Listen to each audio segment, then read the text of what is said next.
Okay, good evening, comrades. My name is Maz Saleem and I'm the very proud daughter of Pakistani immigrants.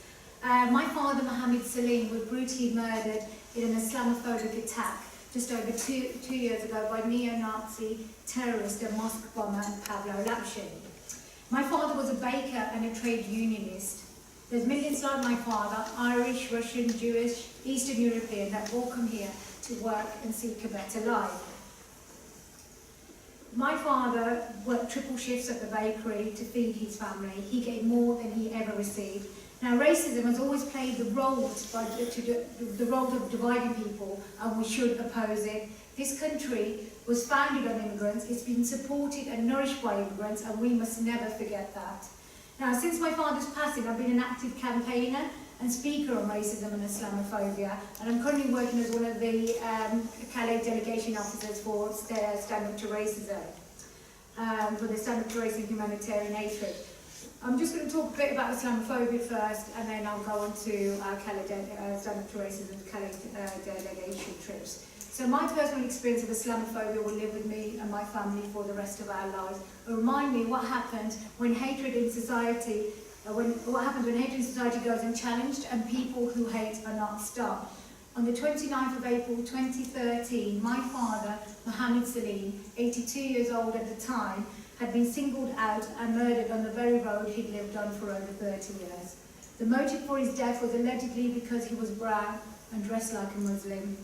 He was followed home after late evening prayers, Isha prayers, at 10 p.m. by a cowardly right-wing neo-Nazi terrorist who'd only been in the country for less than 5 days. My dad was stabbed brutally to death from behind. Surprisingly, the perpetrator was awarded a work placement in Smallheath, which is where my parents live in Birmingham, an area densely populated by Muslims for many years, and no racist neo-Nazi in Ukraine who's allowed to enter this country to complete a campaign of terror and murder. Now, we can all see Theresa May's constantly screening all Muslims coming into the country, with the new terrorism laws as well. I mean, how is Pavlo Lapshin allowed to enter this country without any checks? Now, why single out Dad? Simply because my dad was a Muslim for no other reason, a practicing Muslim with a beard and someone who is devout to following the teachings of Islam while performing the daily 5 prayers. The devastation of the death of our father has been overwhelming. To even comprehend what our father went through, bleeding to death alone, let alone trying to understand how someone could have such hatred for an 82-year-old man. The fact remains my father was targeted for being a Muslim. He was followed home and killed. Pavlo Lapshin from the Ukraine is serving 40 years for my father's murder and for the 3 mosque bombings in the West Midlands. These were all acts of terrorism, and he was charged under the Terrorism Act. Yet to this day, the media, the police, the government have not treated Pavlo like they would if the terrorist was a Muslim. You all remember when Lee Rigby, rest in peace, was murdered. The murder received global coverage, but when my father was murdered in a similar terrorist attack 3 weeks before, there was no coverage. There wasn't any condemnation from the government. There were no Cobra meetings. So you ask yourself, if a single individual was going around and placing bombs outside churches, what would be the reaction in this country? Is the Muslim community any different? Do we not deserve the same protection and rights?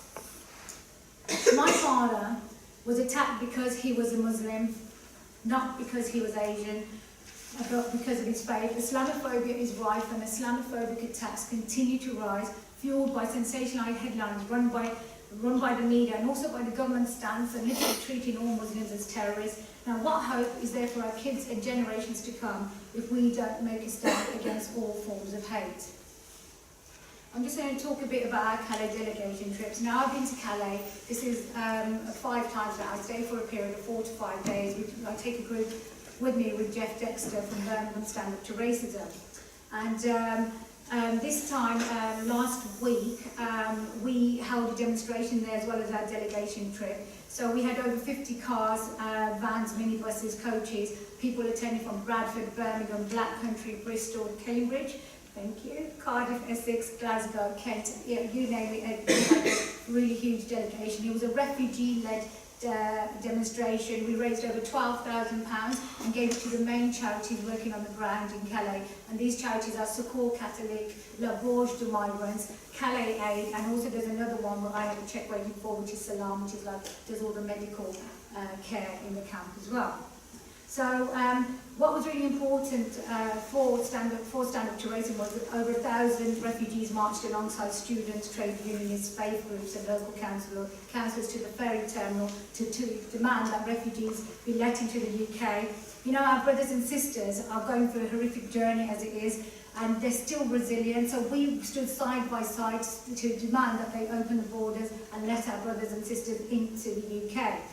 The distressing scenes that you witness when you're in the actual camps, the so-called jungle, are unbelievably hard to comprehend. The unsanitary conditions and the smell of urine when you walk into the camp. I mean, actually living in Kuala, these are not camps, they are slums. I've worked in Syrian refugee camps in Aleppo, and I've also worked in Turkey, Kilis on the borders, in refugee camps there. I expected to see inhumane conditions there, but at least they had infrastructure. Here, there is no infrastructure. The water is contaminated with E. coli and colium. There's an epidemic of scabies that's just broken out now.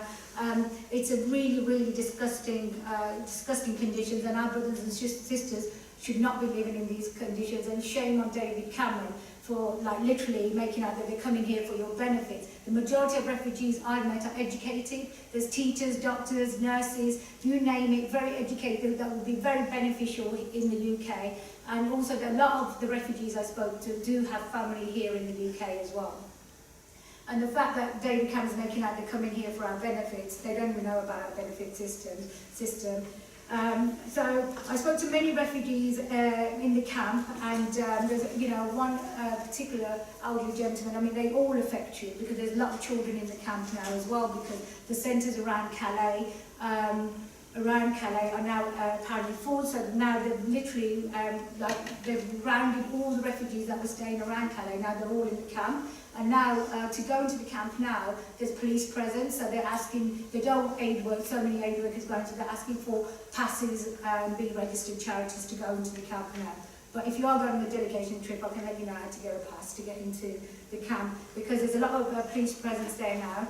And also there's now about 6,000 refugees in the camp as well, because they've rounded them all up and they're putting them into one camp area, and there's a lot of police presence in the camp now, just to make it more difficult, and they don't want the refugees to feel comfortable while they're in the camp. So that's why, when you're setting up anything there, they just don't really want them to feel safe and feel like we in the UK do actually want them here. So this elderly uncle, he looks very similar to my dad actually, came up to me and basically said to me, I look like his daughter, he's from Afghanistan, and we spoke a bit of Urdu together. And he actually wanted one of the volunteers' coats, because the conditions are absolute squalor. I mean, it's freezing cold, it's muddy, they're literally sleeping in mud, some of the refugees are, because the base of the tents haven't been fitted with pallets yet. And he wanted one of the refugees' coats, so we passed him a coat, bless him. And then when we walked back to the convoy, he was really elderly, in his late 70s, and he chased us back, and he emptied the pockets and gave us the cash. And first and foremost, we must remember they're human beings. The way this media is made out, that they're, completely to literally like they're animals, and this is completely disgusting how the media in the UK has portrayed refugees, thanks to our right-wing government. And we must remember they are human beings, and first and foremost, and why are they being treated like this? It's only less than 100 miles away from London. This should not be happening in 2015. So I'm very concerned about the racism and Islamophobia that's being peddled through our politicians. The majority of refugees are Muslims, and to conflate terrorism and refugees is very dangerous, and portrays to the world that all Muslims are terrorists. Now, this is reckless and shameful of politicians, and can easily whip up racism and Islamophobia here in the UK. So we need to open the borders, and our brothers and sisters in seeking a better life is not a crime. Thank you very much.